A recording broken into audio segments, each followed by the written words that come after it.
예, 오늘의 천안함 폭침 사건이 발생한 지 꼭 8주기가 되는 날입니다. 북한의 유감 표명이나 사과는 아직 없습니다. 자, 이런 가운데 남북한은 4월 정상회담을 앞두고 약속한 조치들을 하나둘씩 이행하고 있습니다. 오는 29일 판문점에선 남북 고위급 회담이 열리고 다음 달 초 평양에선 봄이 온다는 제목으로 우리 예술단이 공연을 합니다. 공연 내용도 서서히 윤곽을 드러내고 있는데요. 이 시간 정영태 북한연구소장, 공영식 연세대 통일연구원 연구위원 두 분 모시고 자세한 얘기 나눠보도록 하겠습니다. 안녕하십니까? 예, 안녕하세요. 예. 오늘이 천안함 폭침 8주기입니다. 지난번에 이제 김영철 통전부장이 내려오면서 조금 천안함 관련해서 좀 논란이 되고 그렇지 않았습니까? 오늘은 이제 매년 이 즈음에 해상 기동 훈련을 해군이 합니다. 작년과 비슷한 수준으로 이번에도 하지만은 지난번에 한미연합 군사훈련처럼 로키로 좀 진행한다 이런 이야기가 나온 것 같습니다. 이것도 최근에 남북대화 분위기를 반영한 것으로 해석하면 될까요? 어떻게 보십니까? 네, 그렇게 해석하는 게 뭐 바람직할 것 같습니다. 전반적으로 지금 남북 정상회담을 위해서 지금 뭐 남북 양측이 준비하고 있는 상황이다라고 볼 수가 있고 네. 또 이러한 남북 정상회담을 좀 매끄럽게 진행해 나가기 위해서는 서로 우리는 그 북측에 대해서 북측은 또 우리한테 대해서 서로 이제 그 상반되는 어떤 그런 환경을 조성을 한다든가 아니면 이제 대표적으로 뭐 군사적 긴장을 조성하는 어떤 군사적 행위들, 활동들 이런 것을 또 부각함으로써 또 상호 오히려 큰 긴장을 조성하는 이런 것은 뭐 불필요한 하나의 행위다 이래 볼 수도 사실 있겠죠.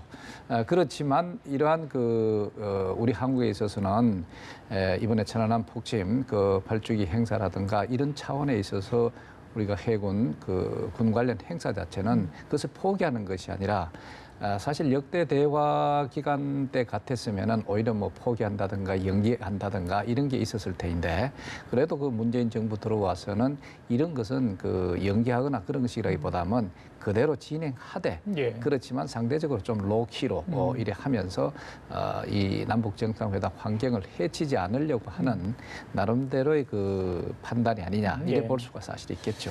공연님 언젠가는 이 천안함 사건과 관련한 북한의 정말 확실한 얘기, 제가 잠깐 말씀드렸지만 사과, 유감, 뭐 그러니까 인정을 해주는 그런 부분들 이게 필요하지 않을까요? 그 시기가 언제쯤 될 것으로 예상을 하세요? 지금 상황에서는 뭐 유족들은 당장 정상회담 때 그런 얘기가 나왔으면 좋겠다 이런 바람인 것 같습니다만은. 그 유족들에 대한 그런 요청이 있었죠. 이번에 정상회담 때 북한 측으로부터 확실한 유감 표명 그리고 확실한 책임 규명과 사과를 받아내 주길 바란다. 근데 여러 가지 난관이 있지 않을까 이런 좀 아쉬운 말씀을 드릴 수밖에 없겠습니다. 간단하게 비교해 본다면 2010년에 북한이 도발이 두 건이 있었습니다. 하나는 천안함 폭침이었고 또 하나는 연평도 포격이었습니다. 근데 연평도 포격 같은 경우는 폭탄이 어디서 누가 쏘았는지가 확실합니다. 그러니까 책임 규명이 좀 쉬운 반면에 천안함은 한국 정부가 그렇게 증거를 들이댔지만 사실 국내에서도 아직 100% 의혹이 해소되지 않은 게 굉장히 안타까운 현실 아닙니까? 그런 것을 고려할 때 북한에서 과연 순순히 그런 책임을 인정하고 사과를 할 것인가. 특히 김영철이란 인물이 지금 통전부장으로 있기 때문에 북한 입장에서는 소위 김영철이라는 굉장히 중요한 인물을 희생해가면서 우리가 얻을 수 있는 것이 무엇일 것인가 이런 전략적인 계산을 분명히 할 것입니다. 예. 그래서 만약에 이번에 남북 정상회담에서 북한이 천안함 폭침에 대한 사과를 한다면 그 요구하는 대가가 무엇일 것인가. 사실 북한이 지금 제재 국면에서 굉장히 힘들기 때문에 한국이 지금 하고 있는 단독 제재, 뭐 예를 들면 오이사 조치라도 해제하는 그런 약속이 있다면은 이제 천안함 사태에 대해서 사과와 유감 표명을 할 수는 있지만 지금 한국 정부에서도 그렇게 한다면 이렇게 제재 국면에서 한국만 이탈하는 게 됩니다. 그렇기 때문에 이렇게 비핵화에서 이게 어떤 진전이 없다면은 한국 정부로서도 북한의 어떤 조건에 맞출 수가 없는 것입니다.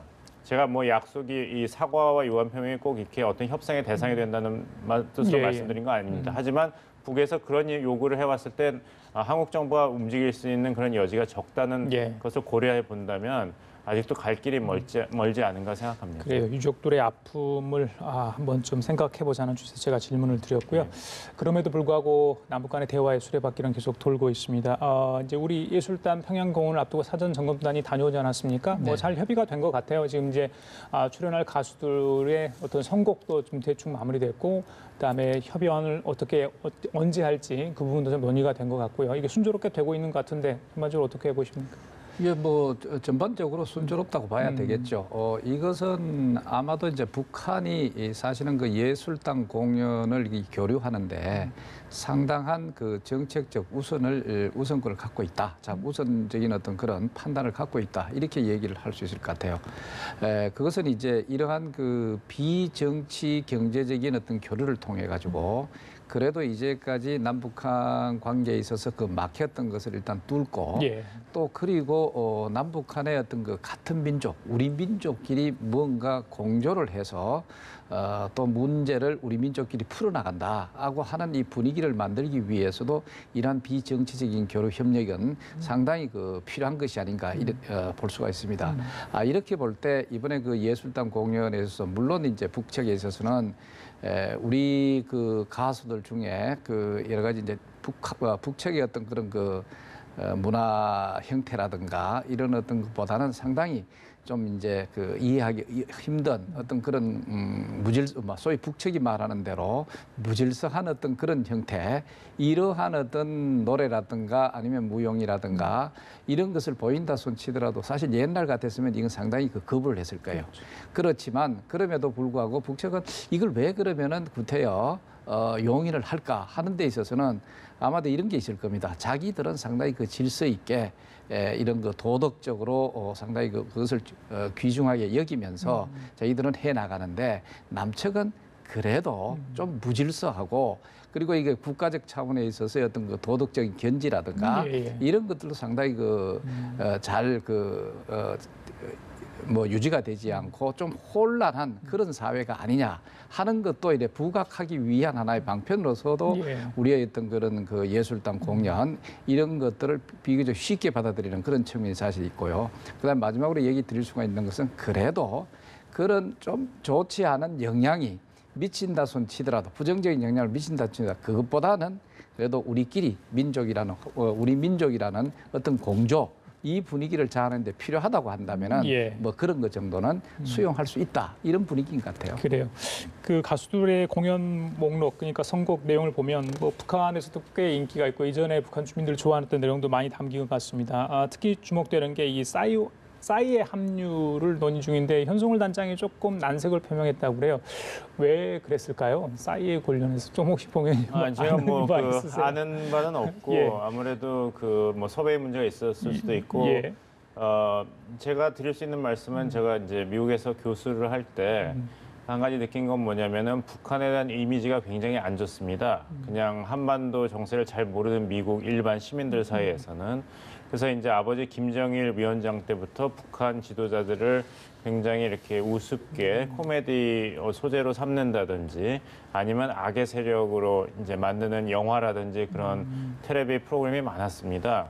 그리고 이제 김정은 위원장은 또 이제 싸이 열풍이 미국에서 불면서 그 용모에 비슷한 점이 있기 때문에 그 싸이를 통해서 또 김정은 위원장을 굉장히 그렇게 이제 놀림거리로 하는 코미디도 많았습니다. 그런 것을 이제 북한 정부가 좀 의식하고 있는 것은 아닌지 이런 것도 있고 북한 정부에서 계속 얘기하고 있는 것이 우리를 정상국가로 존중하라는 것이거든요. 그런 메시지에서 조금이라도 이탈이 될 수 있는 그런 사태는 당연히 북한 정부로서는 조심하고 예방하려는 것이 아닌가 생각합니다. 그래요. 알겠습니다. 뭐 이제 시간이 얼마 남지 않았어요. 28일 날 국내에서 한 차례 이제 출연하는 사람들이 연습을 하고 31일 날 올라가서 두 번의 공연을 하게 됩니다. 잘 준비를 했으면 좋겠다 이런 생각을 해보고요. 그리고 이제 29일 날 판문점에서 북측 지역 통일각에서 고위급 회담이 열립니다.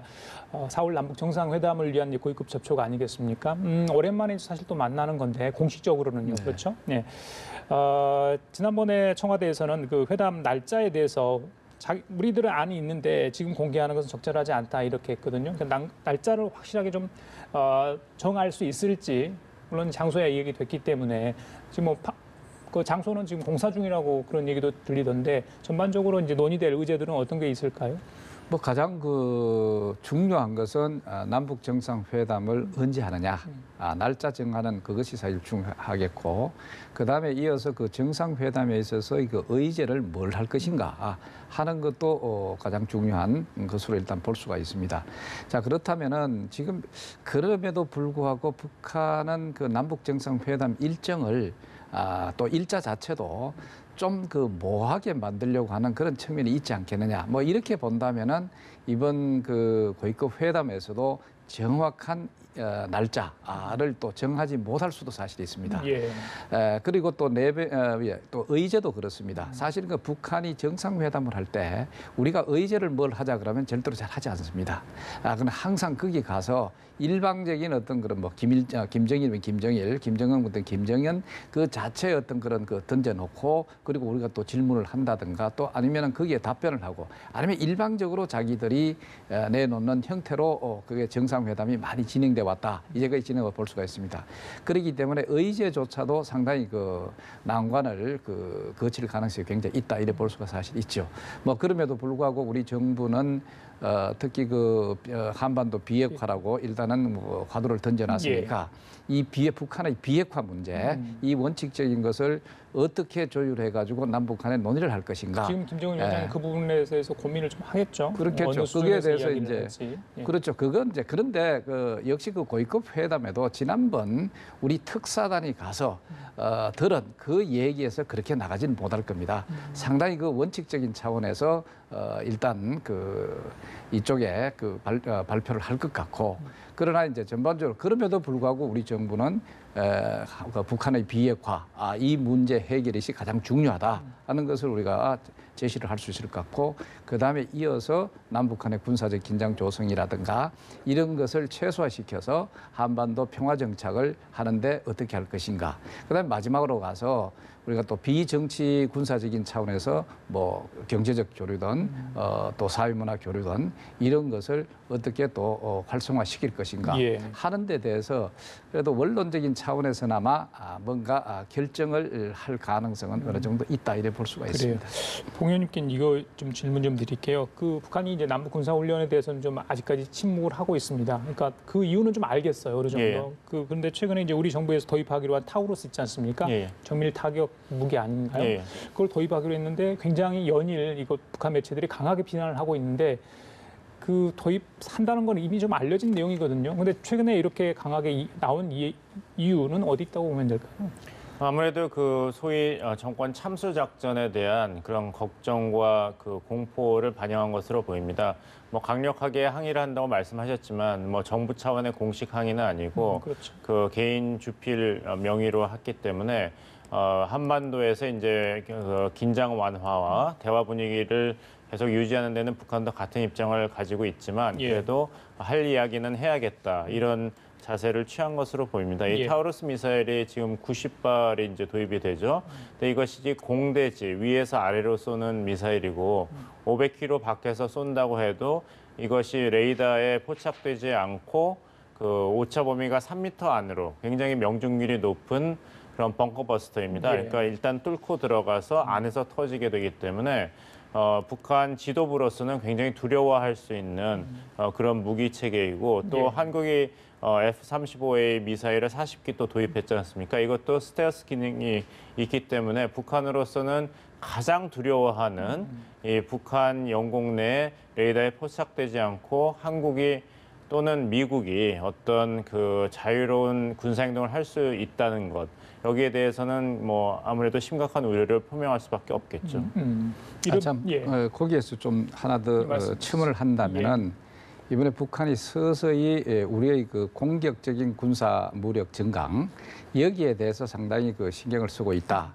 이것은 바로 뭐냐 하면은 앞으로 고위급 회담에서는 뭐 이것까지 나오지 않겠으나 그러나 정상회담에서는 이 문제가 나올 것 같습니다. 뭐냐면 첫째, 이제까지 역대 그 북한이 물론 이번에 이제 비핵화 문제가 전면에 나서지만 또 그것을 이제 하는 과정에서 이제 주장하는 게 사실 평화협정 문제입니다. 항상 평화협정 문제를 내놓고는 또 그다음에 남북한 군축을 사실 뭐 주장을 해왔어요. 그렇다면은 이 군축 차원에 있어서는 옛날에는 뭐 군대 병력 수를 줄이자 이런 쪽에 많이 나왔는데 이번에는 자기들이 이제 비핵화라고 하는 것이 화두가 던져질 만큼 이것도 일종의 군축 속에 들어가거든요.